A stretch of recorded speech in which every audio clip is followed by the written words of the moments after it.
As mentiras que você conta para si mesmo são as únicas verdades que você não questiona. Pare por um instante e pense nisso. Você passa a vida inteira checando fatos, questionando outras pessoas, duvidando de notícias, verificando informações. Mas as narrativas que você cria sobre si mesmo, essas você aceita como dogmas inquestionáveis. Estudos em psicologia clínica revelam algo perturbador. 9 em cada 10 pessoas vivem sob pelo menos 3 mecanismos de defesa ativos, sem ter a menor consciência deles. 3 escudos invisíveis, 3 filtros distorcendo tudo que você vê, sente e pensa. E você jura que está vendo a realidade como ela é. Agora me diga uma coisa, você já se pegou culpando alguém por algo que, lá no fundo, naquele lugar silencioso que você evita visitar, era a sua responsabilidade?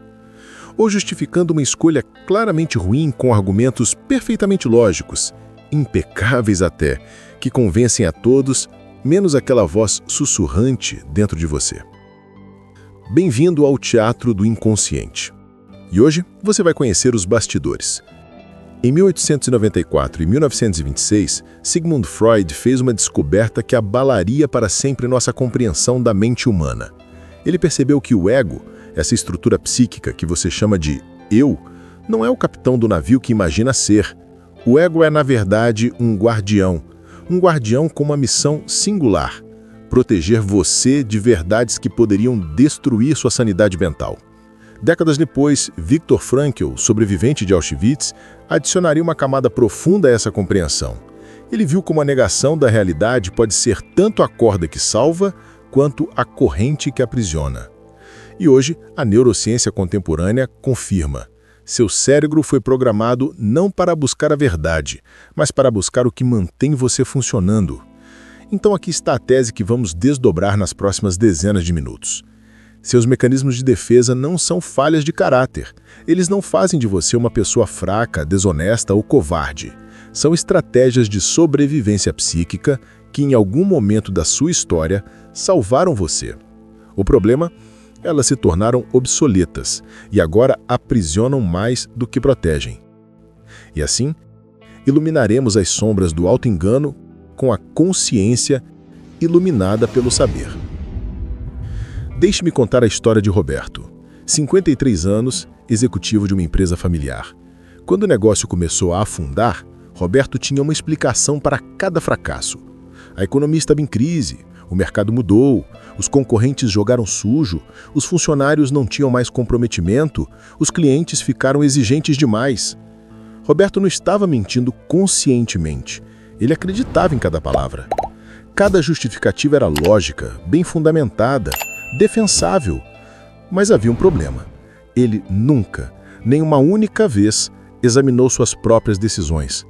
Aquela expansão precipitada, o empréstimo mal calculado, a recusa em ouvir advertências, a teimosia em manter estratégias que claramente não funcionavam mais.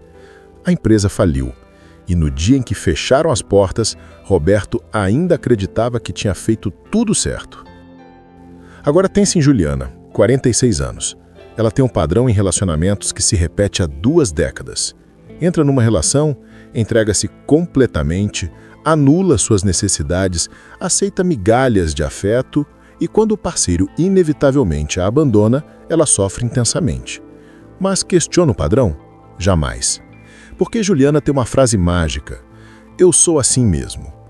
4 palavras que encerram toda a possibilidade de mudança. 4 palavras que transformam um comportamento autodestrutivo em traço de personalidade imutável. E ela repete esse mantra com uma convicção inabalável, como se estivesse dizendo uma verdade científica. Eu sou assim mesmo. Tradução: não vou olhar para isso porque dói demais. Você consegue ver o que está acontecendo aqui? Roberto e Juliana não são pessoas más ou estúpidas. Eles estão fazendo exatamente o que o inconsciente humano foi projetado para fazer: proteger a estrutura do ego de colapsar sobre o peso de verdades insuportáveis. Mas aqui está uma analogia que vai clarear tudo isso. Imagine que seu ego é como um tradutor simultâneo trabalhando entre seu inconsciente e sua consciência. Cada experiência, cada emoção, cada pensamento precisa passar por esse tradutor antes de chegar até você. E esse tradutor tem uma função específica: suavizar mensagens duras antes que elas cheguem à sua consciência. No começo, o tradutor apenas ajusta o tom. Uma crítica dolorosa vira: eles não entendem o meu valor. Um fracasso evidente se torna: as circunstâncias conspiraram contra mim. Pequenas distorções, ajustes sutis. Mas com o tempo o tradutor aprende quais palavras nunca podem ser ditas, quais verdades são proibidas, e ele começa a criar eufemismos automáticos, substituições instantâneas, filtros cada vez mais complexos. Você foi covarde, vira: você foi prudente. Você está sendo egoísta, se transforma em: você está apenas cuidando de si mesmo. Você magoou aquela pessoa, se converte em: ela é sensível demais. E então, na terceira camada, acontece algo assustador. Você esquece completamente que existe um idioma original. Você vive apenas na tradução censurada e jura, com absoluta sinceridade, que essa tradução é a realidade. A história nos oferece um contra-exemplo poderoso sobre o que acontece quando alguém decide parar de viver na tradução. Carl Jung foi discípulo de Freud. Aprendeu com o mestre a anatomia dos mecanismos de defesa. Mas em determinado momento, Jung fez uma coisa radical. Decidiu aplicar em si mesmo tudo o que havia aprendido sobre os pacientes. Ele reconheceu sua própria sombra, aquele conceito que exploramos profundamente em nosso último vídeo. Aquela parte de nós que escondemos até de nós mesmos. E sabe o que aconteceu? Jung teve uma crise psíquica tão profunda que quase enlouqueceu. Mas do outro lado dessa crise emergiu não apenas uma nova teoria psicológica, mas um homem transformado, um legado que até hoje ilumina milhões de vidas. Jung teve a coragem de ver em si mesmo os mecanismos que Freud catalogou nos pacientes e pagou o preço, mas colheu a liberdade. Antes de avançarmos para os mecanismos específicos, preciso fazer uma conexão essencial aqui. Se você assistiu o nosso vídeo anterior sobre a sombra de Jung, pode estar pensando: isso não parece familiar? E sim, parece. E há uma razão muito clara para isso. Freud foi o mestre de Jung, e os mecanismos de defesa que vamos explorar agora são precisamente as ferramentas que o ego usa para manter a sombra escondida. Pense assim: Jung mapeou o que você esconde de si mesmo. Aqueles aspectos inaceitáveis, aquelas partes rejeitadas da sua personalidade, tudo que foi exilado para o porão da psique. Essa é a sombra. Freud revelou como você esconde, os truques, as táticas, os artifícios psíquicos que o ego emprega para garantir que a sombra permaneça invisível. Então são duas faces da mesma moeda, dois mestres olhando para o mesmo fenômeno de ângulos diferentes. Então, se no próximo vídeo você encontrou sua sombra, hoje você vai descobrir os truques que ela usa para continuar invisível. Vamos aos bastidores desse teatro psíquico. Em 1815, Freud escreveu uma frase que ainda ecoa através do tempo: o ego não é senhor em sua própria casa. Você não está no controle que imagina ser. Essa é a verdade dura. Abaixo da superfície consciente, há camadas inteiras de processamento psíquico operando sem a sua permissão, sem a sua supervisão, sem sequer a sua consciência. E é nesse território subterrâneo que os mecanismos de defesa fazem seu trabalho silencioso. Freud identificou 5 mecanismos, mas hoje vamos focar nos 3 que mais impactam sua vida diária: negação, projeção e racionalização. A negação é a mais primitiva, é simplesmente recusar-se a reconhecer uma realidade externa que é clara para todos, exceto para você. O alcoólatra que jura que pode parar quando quiser. O cônjuge traído que ignora evidências óbvias. A pessoa com doença grave que adia o tratamento porque não é nada sério. A negação diz: isso não está acontecendo. E o inconsciente acredita piamente. A projeção é mais sofisticada. É pegar um aspecto inaceitável de si mesmo e atribuí-lo a outra pessoa. O marido infiel que acusa a esposa de traição. A pessoa invejosa que vê inveja em todos ao redor. O indivíduo egoísta que constantemente reclama do egoísmo alheio. A projeção diz: não sou eu, é você. E você se liberta da culpa. A racionalização talvez seja a mais perigosa, porque veste o auto-engano com roupas de lógica impecável. É criar explicações aparentemente racionais para comportamentos que têm origem em motivos inconscientes inaceitáveis. Você não ajudou aquela pessoa porque ela precisa aprender a se virar sozinha, não porque você é egoísta. Você não pediu aquele aumento porque não é o momento certo, não porque tem medo de ser rejeitado. Você não iniciou aquele projeto porque falta tempo, não porque tem pavor de falhar. A racionalização diz: tenho motivos perfeitamente válidos. E você dorme tranquilo à noite. Preste atenção neste detalhe. Esses mecanismos foram úteis. Quando criança, você não tinha recursos psíquicos para processar certas verdades. A negação te protegeu de realidades que te despedaçariam. A projeção manteve sua autoimagem intacta quando você ainda estava se formando. A racionalização permitiu que você tomasse decisões sem ser paralisado pela culpa. Eles salvaram você. Mas aqui está o que Freud não contou completamente. Mecanismos de defesa têm prazo de validade. O que te salvou aos 7 anos te aprisiona aos 50. O escudo que era necessário na infância se torna uma jaula na vida adulta. Daniel Kahneman, psicólogo vencedor do Nobel, adicionou uma dimensão científica moderna a essas observações clássicas. Ele descobriu que operamos com 2 sistemas mentais: o sistema 1, rápido, intuitivo, automático, e o sistema 2, lento, deliberado, consciente. O problema? O sistema 1, onde os mecanismos de defesa residem, é muito mais poderoso e ativo que o sistema 2. Você acredita estar tomando decisões racionais e conscientes, mas na verdade está sendo governado por processos automáticos que distorcem tudo antes mesmo de chegar à sua consciência. Kahneman demonstrou algo perturbador. O cérebro humano não foi projetado para descobrir a verdade. Foi projetado para confirmar o que você já acredita. Isso se chama viés de confirmação. E funciona perfeitamente com os mecanismos de defesa freudianos. Você não busca evidências. Você busca confirmações. E ignora sistematicamente tudo que contradiz a narrativa que seu ego construiu. Pense na psique como um sistema imunológico emocional. Quando um vírus invade seu corpo, o sistema imunológico ataca imediatamente. Ele não para verificar se aquilo é realmente uma ameaça. Age primeiro, pergunta depois. Seus mecanismos de defesa funcionam exatamente assim. Uma verdade desconfortável se aproxima? Ataque automático, negação, projeção, racionalização. Tudo ativado em milissegundos, muito antes de você ter chance de processar conscientemente o que está acontecendo. Ou pensa assim: mecanismos de defesa são como filtros fotográficos no Instagram. Você tira uma foto da realidade, mas antes de postar, antes de mostrar para si mesmo, passa por vários filtros. Um pouco mais de brilho aqui, menos contraste ali, corte esta parte desagradável, suavize aquelas imperfeições.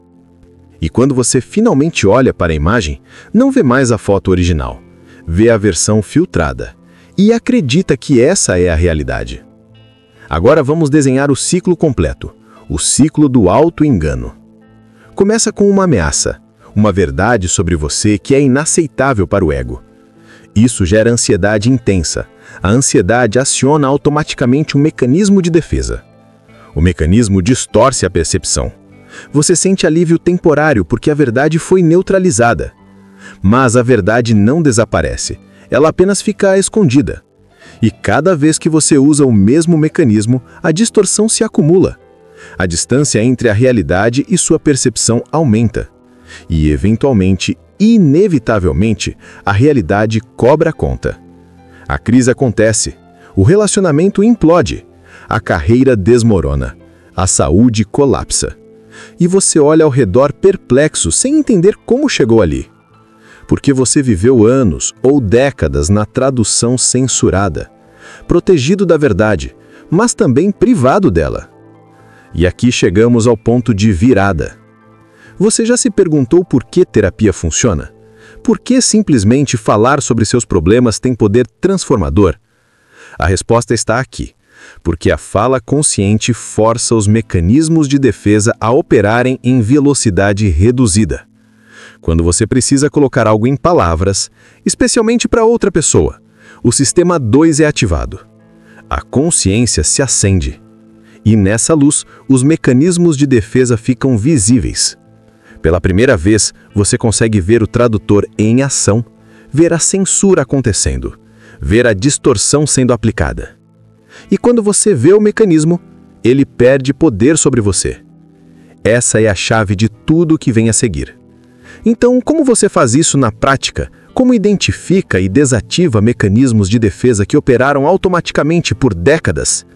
Não com força de vontade, não com autoflagelo, não com culpa, com curiosidade científica, com experimentos de consciência. Primeiro experimento: o espelho invertido. Durante uma conversa difícil, a próxima que você tiver, grave mentalmente cada justificativa que você der. Não mude seu comportamento, apenas observe e memorize. Foi porque ele fez aquilo primeiro. Eu não tinha escolha. Qualquer pessoa teria feito o mesmo. À noite, pegue papel e caneta. Reescreva a mesma conversa, assumindo 100% de responsabilidade. Remova todas as justificativas. Eu escolhi reagir assim. Eu poderia ter feito diferente. Eu causei aquilo. Agora compare as duas versões. A diferença entre elas é a medida exata de quanto seus mecanismos de defesa distorcem sua percepção. Segundo experimento: o advogado do diabo interno. Escolha uma crença forte que você tem sobre si mesmo. Sou uma pessoa generosa. Ou nunca consigo terminar o que começo. Ou sou naturalmente ansioso. Durante 72 horas, você tem uma missão: buscar ativamente evidências contra essa crença. Não a favor, contra. Toda vez que você agir de forma que contradiga sua crença, anote. Toda vez que alguém comentar algo que não encaixa, registre. Você vai descobrir algo perturbador. Há evidências em abundância contra suas crenças mais enraizadas. Você só nunca olhou para elas. Seus mecanismos de defesa as filtraram sistematicamente. Terceiro experimento: protocolo de desconforto mapeado. Identifique uma situação recente que gerou raiva ou frustração intensa. Agora pegue uma folha em branco e desenhe, literalmente desenhe um fluxograma. O que eu senti primeiro? Anote. O que eu pensei em seguida? Registre. O que eu disse ou fiz? Escreva. E então a pergunta crucial: qual mecanismo de defesa foi ativado nesse ponto? Neguei alguma coisa? Projetei em alguém? Racionalizei? Você está mapeando o processo automático, tornando-o visível. E o que é visível pode ser modificado. Quarto experimento: diálogo com o ego protetor. Este é poderoso. Identifique seu mecanismo de defesa favorito, aquele que você usa com mais frequência. Agora escreva uma carta para ele. Agradeça pelo trabalho que fez. Reconheça as vezes que te salvou. Seja genuinamente grato. Você me protegeu quando eu não tinha recursos para lidar com aquela rejeição. Você manteve minha sanidade quando tudo desmoronava. E então, com respeito e firmeza, dispense-o. Mas agora eu tenho outros recursos. Agora eu consigo ver a verdade sem desmoronar. Agradeço seus serviços, mas não preciso mais deles. Soa estranho? É, mas funciona. Porque você está conscientemente reconhecendo e conversando com uma parte automática de si mesmo. E essa consciência já é metade da transformação. Quinto experimento: a verdade nua. Durante um dia inteiro, já só um, você tem uma única tarefa: observar quantas vezes você mente para si mesmo sobre coisas pequenas. Estou bem. Está mesmo? Não me importo. De verdade. Foi culpa dele. Totalmente. Vou fazer isso amanhã. Vai. Não tente mudar nada. Apenas conte. Apenas observe. Você vai ficar chocado com a frequência. Essas pequenas mentiras cotidianas são os tijolos que constroem a grande ilusão. E quando você começa a vê-las, a estrutura inteira começa a craquear. Deixe-me contar sobre Carlos. 67 anos, aposentado. Passou 40 anos usando racionalização para justificar o distanciamento emocional dos filhos. Eles têm suas vidas, é natural. Não quero ser um pai intrometido. Cada um tem seu espaço. Explicações perfeitamente razoáveis, que convenciam a todos, incluindo Carlos. Até o dia em que um neto de 7 anos perguntou com inocência brutal: "Vovô, por que você nunca liga?" Essa pergunta simples atravessou 40 anos de defesas psíquicas, porque crianças ainda não aprenderam a respeitar os mecanismos de defesa dos adultos. Elas fazem perguntas diretas, inconvenientes, verdadeiras. E naquele momento, algo quebrou em Carlos. A racionalização rachou. E do outro lado, ele viu a verdade nua. Não era respeito pelo espaço dos filhos. Era medo de rejeição. Medo de ser um incômodo. Medo de não ser amado o suficiente. Carlos tinha construído muros emocionais e chamado de maturidade. Tinha mantido distância e nomeado de respeito. Tinha vivido décadas inteiras na tradução censurada. O que Carlos fez a seguir é a parte que importa. Aos 67 anos, ele aprendeu vulnerabilidade. Começou a ligar, começou a dizer: "Sinto sua falta". Começou a pedir algo que nunca havia feito: a presença dos filhos. Foi desconfortável? Imensamente, porque vulnerabilidade sempre é. Mas do outro lado do desconforto, Carlos descobriu conexões que tinha desejado a vida inteira, mas nunca ousado buscar. A história de Carlos nos ensina algo essencial. Nunca é tarde. Não importa quantos anos você viveu na ilusão. O dia em que você decide ver a verdade é o dia em que a transformação começa. Agora você precisa de um mapa. Não um checklist rígido, mas um caminho flexível através das próximas semanas. Fase 1. Detecção. Semanas 1 e 2. Sua única tarefa aqui é observar sem julgar. Não tente mudar nada ainda. Apenas observe. Quando você se defende mais? Em que situações os mecanismos são acionados com mais força? Com quais pessoas? Em que contextos? E crucial, registre padrões, não eventos isolados. Um evento é um dado, um padrão é informação. Fase 2. Interrogação. Semanas 3 e 4. Agora você conversa com os mecanismos, não de forma abstrata, mas concretamente. Quando pegar um mecanismo em ação, pare e pergunte: do que você está me protegendo? A primeira resposta será superficial. Estou protegendo você de parecer mal? Pergunte de novo. E por que isso importa tanto? Vá mais fundo. Que catástrofe você imagina que vai acontecer se eu não fizer isso? A resposta final sempre revela uma ferida antiga, um medo infantil, uma crença formada quando você tinha 5, 7, 10 anos e que ainda governa você décadas depois. Fase 3. Substituição consciente. Semanas 5 em diante. Agora você começa a testar respostas alternativas. Mas atenção, comece com situações de baixo risco. Não tente desativar seus mecanismos de defesa na reunião mais importante do ano ou no conflito mais intenso do casamento. Pratique primeiro em situações menores. Uma crítica leve de um colega, um comentário de um conhecido, um pequeno erro no trabalho. E aqui está o segredo que ninguém te conta. Celebre os microfracassos. Cada vez que você tenta uma resposta nova e sai errado, você acabou de coletar dados valiosos. Você aprendeu onde o mecanismo é mais forte, onde você precisa de mais prática. Fracasso consciente é progresso. Sucesso automático é prisão. Então, vamos recapitular, mas não de forma linear. Vamos fazer isso em espiral, cada volta revelando uma camada mais profunda. No centro, a descoberta inicial. Você tem ilusões necessárias, mecanismos de defesa que operam invisíveis, filtrando tudo que você vê, sente e pensa. Isso não é falha, é natureza humana. Na segunda volta da espiral, a compreensão. Esses escudos foram escudos. Te protegeram quando você era vulnerável demais para suportar certas verdades. Eles te salvaram e merecem gratidão, não condenação. Na volta externa, a escolha.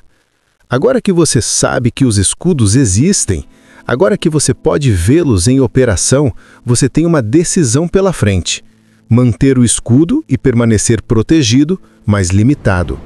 Ou arriscar a verdade e experimentar a liberdade que vem do outro lado do autoconhecimento. Não existe resposta certa, única. Às vezes você vai escolher o escudo, e tudo bem. Nem toda a verdade precisa ser enfrentada hoje. Nem toda ilusão precisa ser destruída imediatamente. Mas tudo muda quando você começa a escolher conscientemente. Então, chegamos à pergunta que vai ficar ecoando depois que esse vídeo terminar. Se suas justificativas fossem tiradas por um dia inteiro, quem você descobriria que realmente é e teria coragem de conviver com essa pessoa? Essa pergunta não tem resposta fácil. Não deveria ter, porque ela toca no núcleo do que significa ser humano, a tensão eterna entre a verdade que nos liberta e a ilusão que nos conforta.